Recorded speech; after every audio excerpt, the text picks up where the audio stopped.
তো doctor Mohammad Shahidul Islam sir, আপনার কাছে আসতে চাচ্ছি যে আমাদের ব্যাংক খাতে আমরা যদি বাংলাদেশ ব্যাংকের তথ্য অ্যানালাইসিস করি, ওনাদের একটা তথ্য প্রকাশিত হয়েছে গত জুন পর্যন্ত, যে বাংলাদেশের এই ব্যাংকিং খাতের মোট সম্পদের 24%, আমানতের 26% এবং বিনিয়োগের 28% ইসলামী ব্যাংকিং সেক্টর ধারণ করে আছে। তো এই যে এত বড় একটা খাতের জন্য উপযুক্ত জনশক্তি তৈরি করার ক্ষেত্রে আমাদের দেশের আমার জানা মতে আমাদের পাঠ্যসূচিতে, শিক্ষা পাঠ্যসূচিতে কোনো ইসলামী ব্যাংকিংয়ে আলোচনা নেই। ইভেন বাংলাদেশে যে পাবলিক 40টা বিশ্ববিদ্যালয় রয়েছে, 100টা প্রাইভেট বিশ্ববিদ্যালয় রয়েছে, এই বিশ্ববিদ্যালয়গুলোতেও ইসলামী ব্যাংকিং বা ইসলামিক ফাইন্যান্স সংক্রান্ত কোনো ডিপার্টমেন্ট চালু নেই। অথচ সাংবাদিকতা থেকে শুরু করে যদি আমরা নাট্যকলার কথা বলি, সবগুলো বিষয়ে ডিপার্টমেন্ট আছে।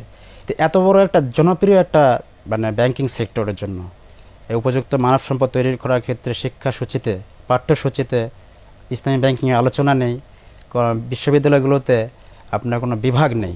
তো এটার কারণ কি হতে পারে?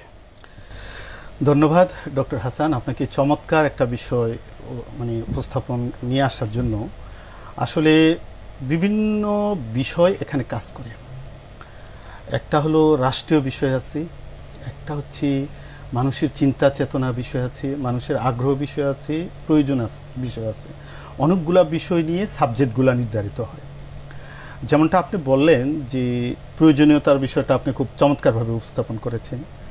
তো যে বিষয়টা আমি প্রথম বলেছি যে রাষ্ট্রীয় মানে মানুষের প্রয়োজন এবং রাষ্ট্র অনুভব করা, তো আমাদের এই রাষ্ট্রটা মানে এতদিন সেই জিনিসটা ফিল করেনি, সেই জন্য এই জিনিসগুলো আসেনি হয়তো। দ্বিতীয় আরেকটা জিনিস হচ্ছে মানুষের আগ্রহের বিষয়টা। আজকের দিনে মানুষের আগ্রহটা কিন্তু খুব প্রকটভাবে আসছে। ফলে একবারে যে নেই তা না, দু একটা জায়গাতে হয়তো কিছু পাবেন। যেমন ধরেন আমাদের ঢাকা ইউনিভার্সিটিতে কিন্তু আমরা একটা কোর্স করে মানে চালু করেছিলাম, এটা কি জিডি কোর্স বলা হয়, জেনারেল এডুকেশন বা এই ধরনের বিষয়। আমাদের নর্মাল সাবজেক্টের সাথে কিছু কোর্স রাখা যায়। সেই হিসাবে ঢাকা ইউনিভার্সিটিতে ইসলামী ব্যাংকিং বা ইসলামিক ইকোনমিক্স এই ধরনের কোর্স আছে, যে কোর্সটা আমি কিছুদিন আগে ইসলামী আরবি বিশ্ববিদ্যালয়ে জয়েন করার আগ পর্যন্ত আমি নিজেও এটাকে পড়াতাম, এবং আমাদের এখন যে রানিং চেয়ারম্যান স্যার আছেন উনি দুইজন মিলেই পড়াতাম। তো আসলে এটাও সীমিত পরিসর। আমি একটু এখানে অ্যাড করি, আমি সম্প্রতি 2023 সালের দিকে একটি প্রাইভেট বিশ্ববিদ্যালয় ইসলামী ব্যাংকিং, ফাইন্যান্স এবং ইন্স্যুরেন্স ডিপার্টমেন্ট চালু করা হয়েছে। জি বলুন প্লিজ। তো এইটা আসলে মানে যেমনটা বলতেছিলাম যে এটা আসলেও সীমিত পরিসরে। এটা যেটা আপনি বললেন যে প্রাইভেট একটা ইউনিভার্সিটিতে হয়েছে, অবশ্যই তাদের উদ্যোগটাকে স্বাগত জানানো দরকার। এবং আমাদের রাষ্ট্রীয় যে ইউনিভার্সিটিগুলো আছে মানে রাষ্ট্র শাসিত নিয়ন্ত্রিত বা প্রাইভেট বিশ্ববিদ্যালয়গুলো আমার মনে হয় আজকের দিনে হয়তো সামনের দিকে ভালো এগিয়ে আসবে। কেন, যেমন দেখেন আপনি প্রাইভেট বিশ্ববিদ্যালয়গুলা ম্যাক্সিমামগুলা কিন্তু জবটাকে চিন্তা করে এরা সাবজেক্টগুলোকেও চয়েস করে। এই জন্য ওইখানে দেখবেন সাবজেক্টগুলো হয় সিইসি অথবা এমবিএ অথবা ল, এই সাবজেক্টগুলো আসছে। তো এখন যেহেতু আমাদের দেশ ইসলামী ব্যাংকিংয়ের দিকে খুব মানে আমরা যদি মানে প্রতিকূলতা পরিবেশের মধ্যেও কিন্তু ইসলামী ব্যাংক আলহামদুলিল্লাহ মানুষের আগ্রহের স্থান হয়ে গিয়েছে, যে মানুষ সবাই ইসলামী ব্যাংকিংয়ের দিকে যাচ্ছে। তো ইসলামী ব্যাংক যদি এখন ব্যাংক খাতগুলোও যদি এইভাবে কিছু পদক্ষেপ নিতে হবে এই ধরনের, যে ওরা এই ধরনের যাদের সার্টিফিকেট থাকবে, এই ধরনের কোর্স যাদের থাকবে তাদেরকে যদি অগ্রাধিকার দেয় তখন তারা এইগুলাকে চয়েস করবে।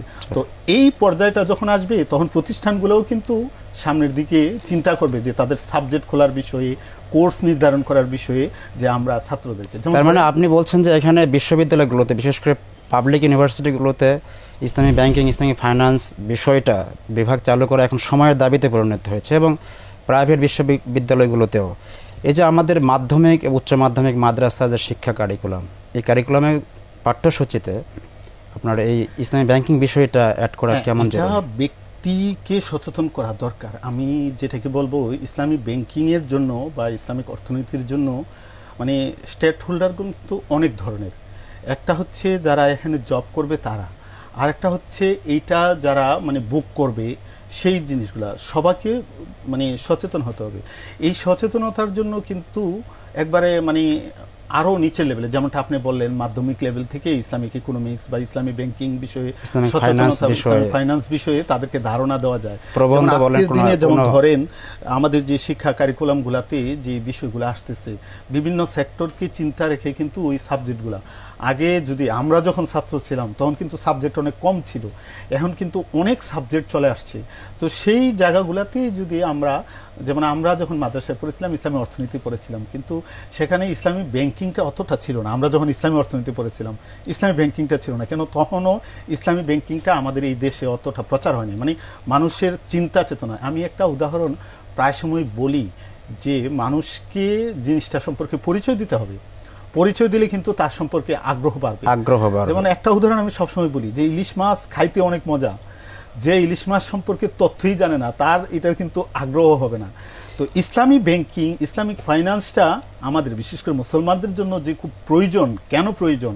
আমরা ইবাদত বন্দিগিতে আমরা মানে চিন্তা, ছোট বয়স থেকে সে ধারণাটা আগেই দেওয়া আসে, ছোটকাল থেকেই আমরা চিন্তা করি যে ইবাদত বন্দিগি করতে হবে।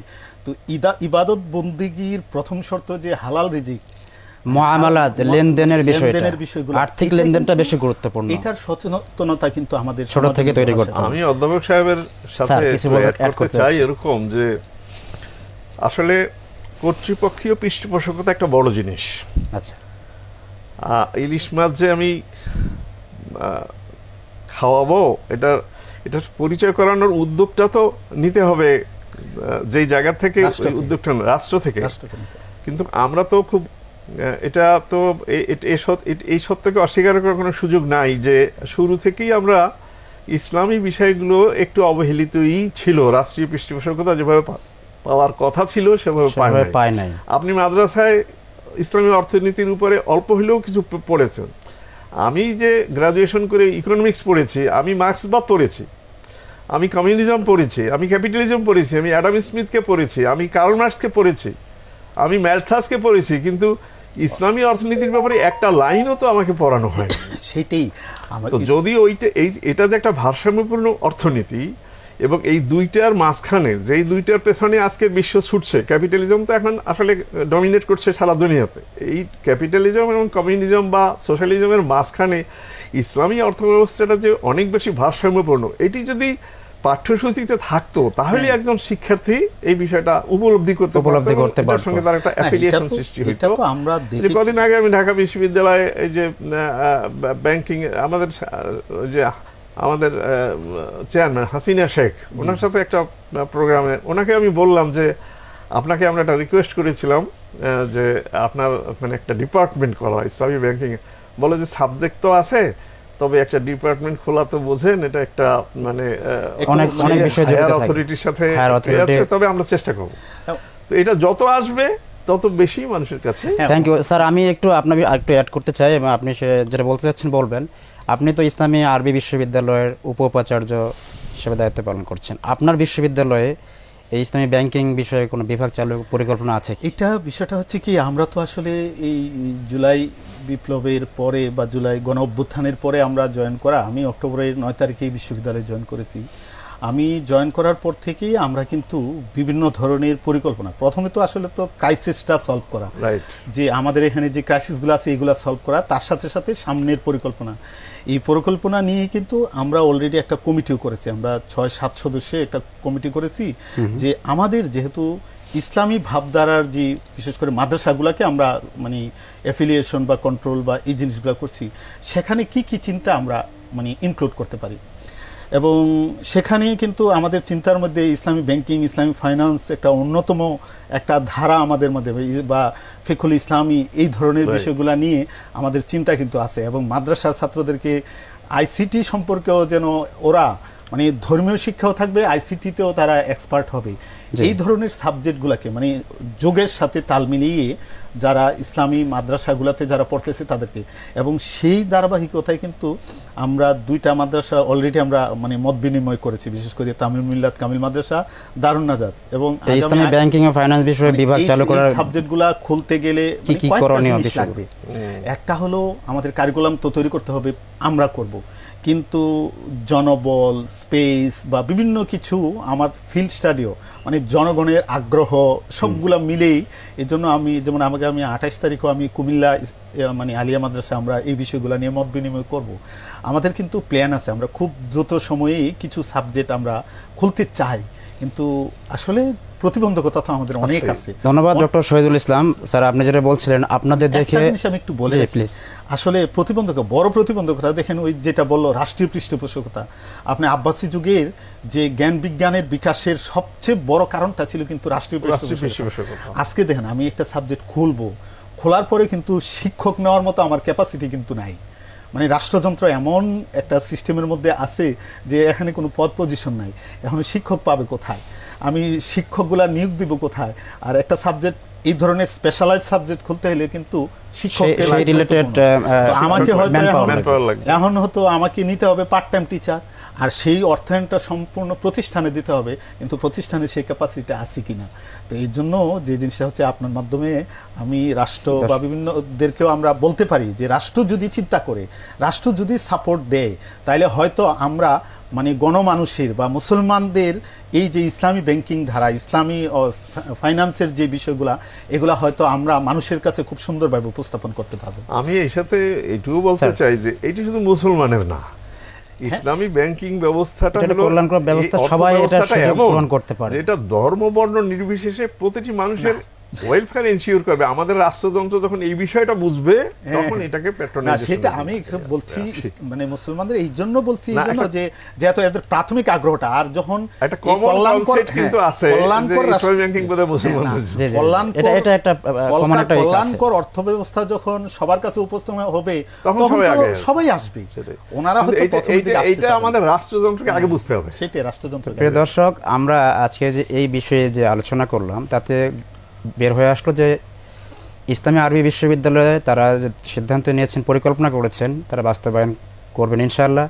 তাদের দেখে ইসলামী বিশ্ববিদ্যালয় সহ অন্যান্য বিশ্ববিদ্যালয়, তাদের বিশ্ববিদ্যালয় ইসলামী ব্যাংকিং, ইসলামী ফাইন্যান্স বিষয়ে বিভাগ খোলার উদ্যোগ গ্রহণ করবে, এবং এখানে এই সেক্টরে উপযুক্ত ম্যান পাওয়ার গড়ে উঠলে ইসলামী ব্যাংকিং একটা ফলপ্রসূ ব্যাংকিংয়ে পরিণত হবে, যেটা ইসলামী অর্থ ব্যবস্থা পরিপূর্ণতার পথে এটা ভ্যালু অ্যাড করবে।